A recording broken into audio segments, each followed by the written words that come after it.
Assalamualaikum warahmatullahi wabarakatuh. Bismillahirrahmanirrahim. Alhamdulillahirabbil alamin. Al-qailu fi kitabihil karim,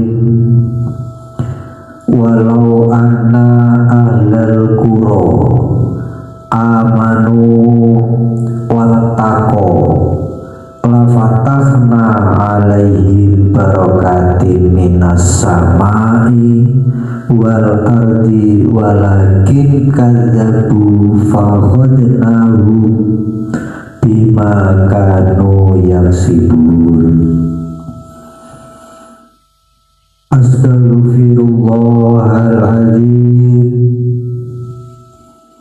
min kulli dzambin azim adnabtuhu amdan aw khata'an sirran aw alaniyatan saghiran aw kabiran innaka anta ghaffarudz dzunubi sattarul uyubi kasyaful kurubi wa atubu ilaihi minadzanbil ladzi a'lamu bihi wa minadzanbil ladzi la a'lamu innaka anta 'allamul ghuyub. Allahumma sholli wa sallim wa barik ala Sayyidina Muhammadinil Fatihi lima ughliqa wal khatami lima sabaqa wan nasiril haqqi bil haqqi wal hadi ila siratikal mustaqim sallallahu alaihi wa ala alihi wa ashabihi haqqa qadrihi wa miqdarihil azim. Assalatu wassalamu ala asrafil anbiya'i wal mursalin sayyidina wa maulana Muhammadin sallallahu alaihi wasallam wa ala alihi wa ashabihi ajmain, amma ba'du. Hadratil kiram, para alim, para ulama warasatul anbiya, wabil khusus hadratil kiram sang guru besar Bapak Kiai Muhammad Mukhtar Mukti, mursyid Thariqatus Siddiqiyah Syekh Mukhtarullah Al-Mujtaba, yang kami taati Ibu Nyai Safatul Ummah, penasihat organisasi Jamiah Kausar Putri Hajarullah Siddiqiyah, sekaligus ketua umum organisasi Hilal Berkat Rahmat Allah Siddiqiyah, juga ketua Yayasan Tarbiyah Hifdzul Ulam wal Banat, Pusat Glosari Pelosok Jombang, Jawa Timur, Indonesia. Al-Mukarramun, beliau Bapak Tasriful Adib Aziz, Ketua Forum Khalifatus Siddiqiyah Indonesia.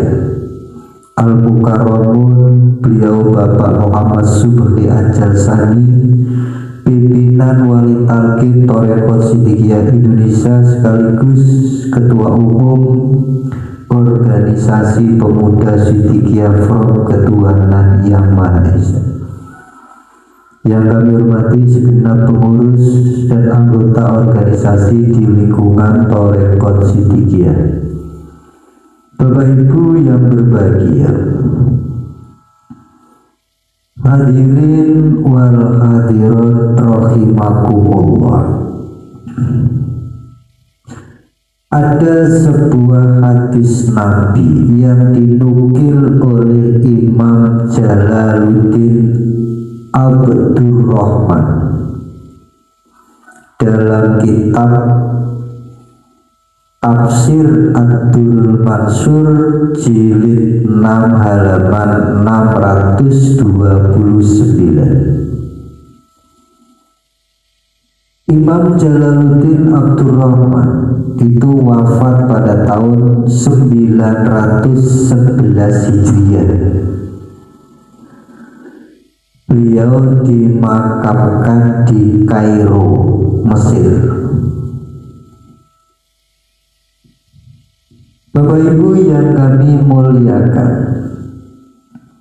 keterangan dari sahabat Ali bin Urwah, beliau berkata, pada suatu hari Rasulullah SAW bersabda kepada sahabat-sahabatnya, ada 4 orang Bani Israel beribadah lamanya 80 tahun.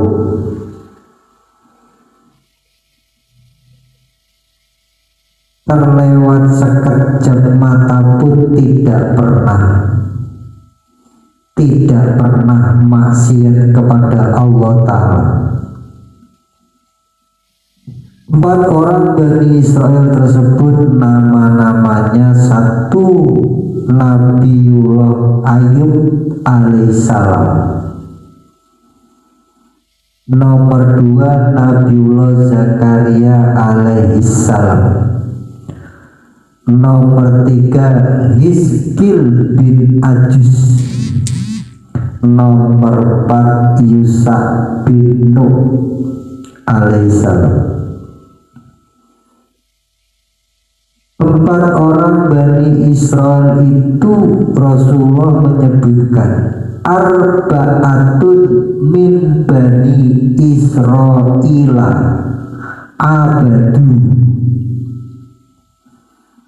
abadullaha samanina aman lam yasuhu torfatan aini.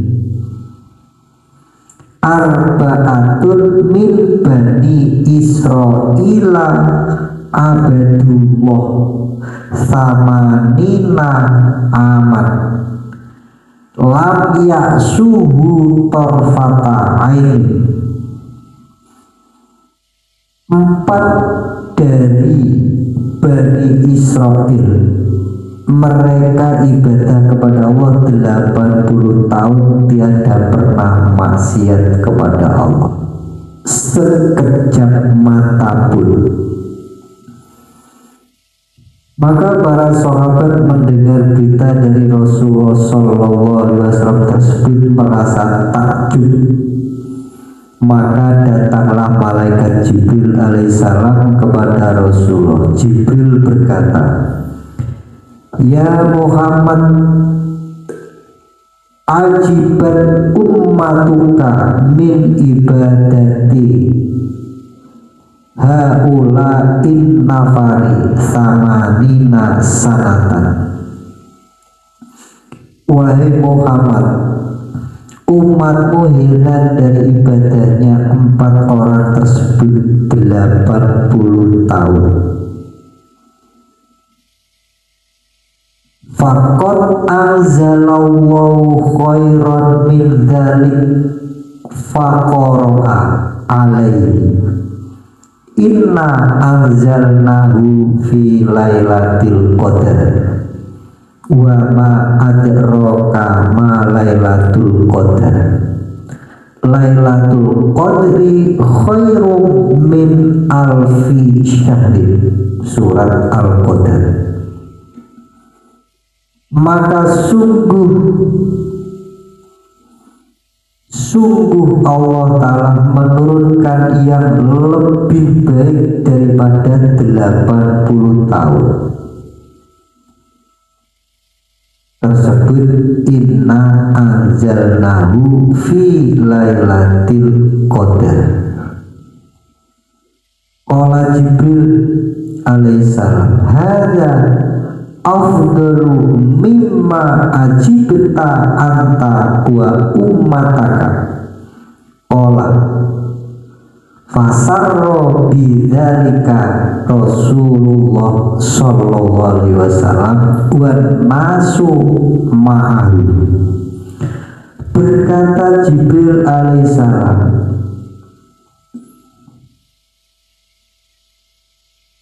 ini lebih utama daripada yang kamu herankan dan umatmu. Maka Rasulullah SAW gembira dan manusia-manusia yang bersamanya.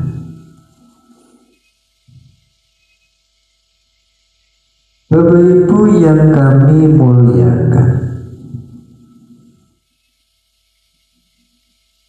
berita dari malaikat Jibril pada zaman Nabiullah Ayub. Ada 4 Bani Israel. 1 Nabiullah Ayub, 2 Nabiullah Zakaria, 3 Hizkil, 4 Yusa bin Nun. Orang yang paling kuat beribadahnya, tidak pernah melakukan perbuatan dosa.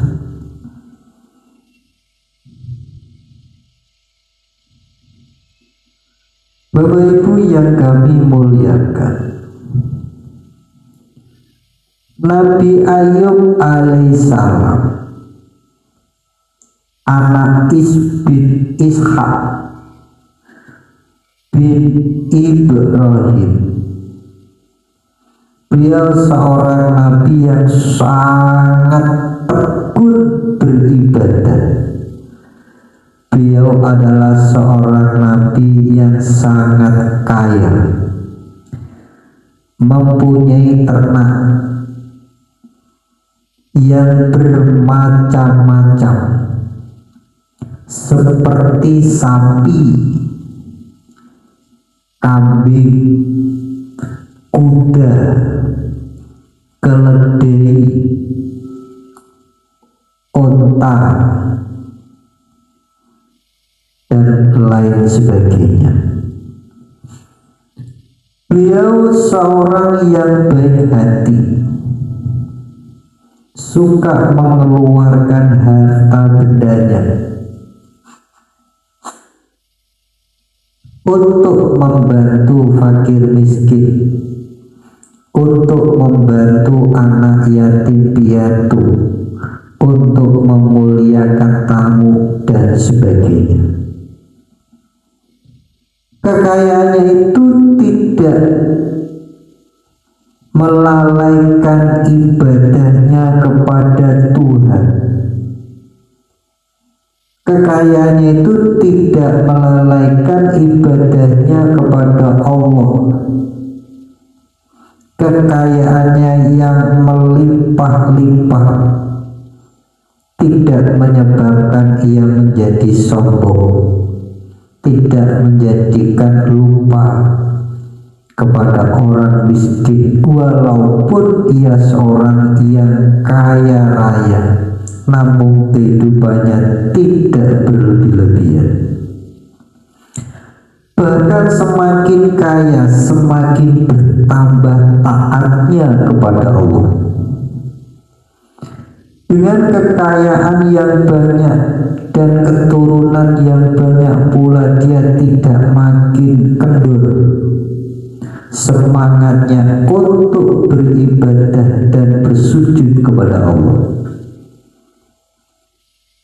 Setiap orang yang beriman dan taat beribadah,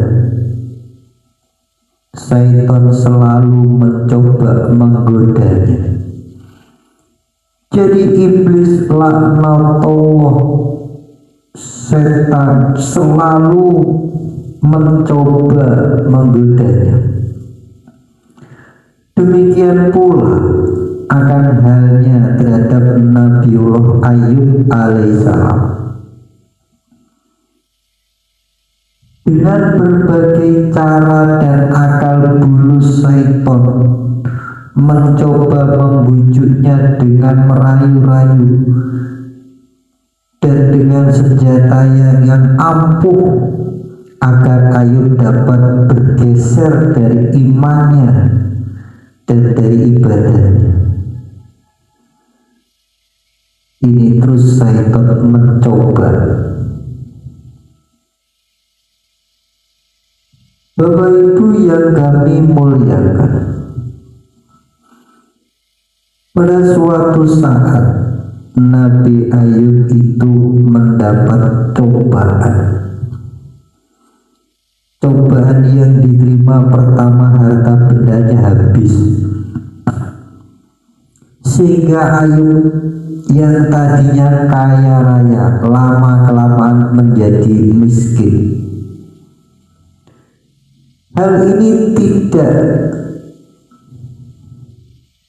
menggoncangkan keimanannya, karena beliau senantiasa ingat bahwa semua manusia lahir ke dunia ini tidak membawa apa-apa. Kemudian Allah memberikannya rezeki, dan Allah lah yang memberi kekayaan, dan kepada Allah lah harta benda itu kembali, yakni Allah lah yang mengambil kembali harta itu. Dari ujian cobaan ini luluslah Ayub. Beliau tidak bergeser sedikit pun imannya, tidak bergeser sedikit pun ibadahnya kepada Allah. Kemudian Allah mengujinya lagi, yaitu anaknya yang banyak itu.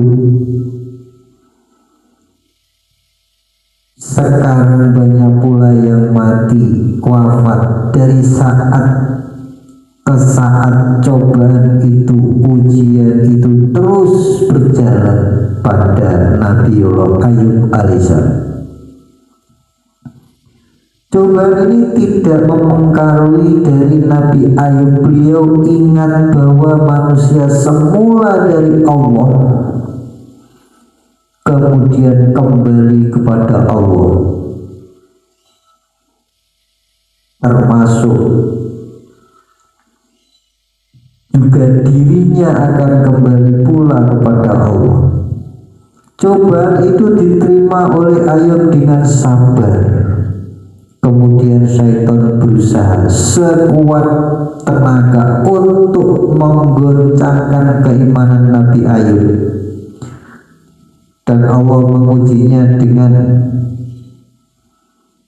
memberikan penyakit yang dahsyat, penyakit yang tidak sembuh-sembuhnya, sehingga rupa Ayub pun berubah dan kelihatannya sangat tua sekali. Tetapi ia pun tetap tenang dan sabar, tidak pernah mengeluh karena sakitnya itu.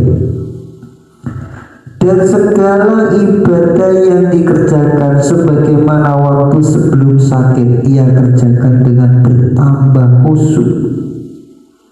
Syaitan pun berputus asa, karena dengan cara apapun tidak berhasil menggoda Ayub. Walaupun bagaimanapun juga sakit yang dideritanya, imannya tidak bergeser sedikit pun. Maka syaitan mencari jalan lain dengan memperdayakan istrinya supaya berkurang menjaga suami. Pada suatu hari istri Ayub enggan melayani suaminya. Ayub menjadi marah kepada istrinya dengan ujarnya, "Jika aku sembuh, pasti engkau akan aku pukul 100 kali." Bagaimana? Nabi Ayub berdoa kepada Allah sebagaimana doanya itu ada di dalam Al-Quran. Wa dzkur abdana Ayyuba idnada rabbahu inni masaniya syaiton binusbin wa azabin. Surat Shad ayat 41. Ingatlah ketika Ayub menyeru kepada Tuhannya, "Ya Tuhan, aku dapat penyakit dan cobaan dari syaitan." Doa Nabiullah Ayub dikabulkan oleh Tuhan, dan Ayub pun sembuh dari penyakitnya, dan harta benda kekayaannya pun kembali seperti sedia kala. Juga keluarganya sehat-sehat seperti dahulu kala. Tuhan memperlihatkan keimanan Nabi Ayub yang tidak sedikit pun bergeser. Walaupun musibah dan cobaan bertubi-tubi sehingga syaitan menjadi kalah dan tidak berdaya. Sewaktu Nabi Ayub berdoa minta sembuh, Tuhan berfirman sebagaimana diterangkan dalam Al-Quran, urkut birijlika hada muhtasalun baridun wasarobun, surat Shad ayat 42. Letakkanlah, injakkanlah dengan keras kakimu ke atas bumi, niscaya terbit di sana matahari. Itulah mandi yang sejuk, dan minumlah lalu sembuhlah penyakitnya. Setelah Nabiullah Ayub alaihissalam sembuh dari penyakitnya, kemudian Nabi Ayub ingin melaksanakan janjinya. Apa janjinya? Yaitu untuk memukul istrinya 100 kali. Maka hal itu dibolehkan oleh Allah sebagaimana firman-Nya dalam Al-Quran, wa khudh biyadika di'san fadrib bihi wala tahtanas inna wajadnahu sabirun ni'mal abdu innahu huwa abdu. Ambillah sekerat kayu dengan tangan kau, lalu pukullah istrimu dengan itu, maka tiadalah kamu melanggar sumpah, sesungguhnya kamu mendapati Ayub itu orang yang sabar, dia sebaik-baik hamba dan banyak bertaubat kepada Allah. Demikianlah Nabi Ayub tidak jadi memukul istrinya 100 kali pukulan, tetapi lidi yang 100 itu dijadikan satu ikatan dan dipukulkan sekali saja untuk melaksanakan janjinya sewaktu beliau masih sakit. Ini ujian yang pernah dialami oleh Nabiullah Ayub alaihissalam. Istri Ayub adalah wanita yang soleh. Ia berbuat sesuatu bukanlah karena tabiatnya jelek, namun karena digoda oleh syaitan, dan Allah Maha Pengampun lagi Maha Penyayang. Tidak lama kemudian Nabi Ayub mempunyai anak yang banyak. Di antaranya anak laki-laki bernama Basyar yang digelari Zulki, yang akhirnya juga menjadi nabi. Jadi Nabiullah Ayub ini adalah seorang nabi yang sangat sabar dan seorang yang imannya kuat dan seorang yang taat menjalankan ibadah kepada Allah. Ini Nabiullah Ayub alaihissalam. Nabiullah Ayub adalah orang yang tekun melayani umatnya. Bapak Ibu yang kami muliakan,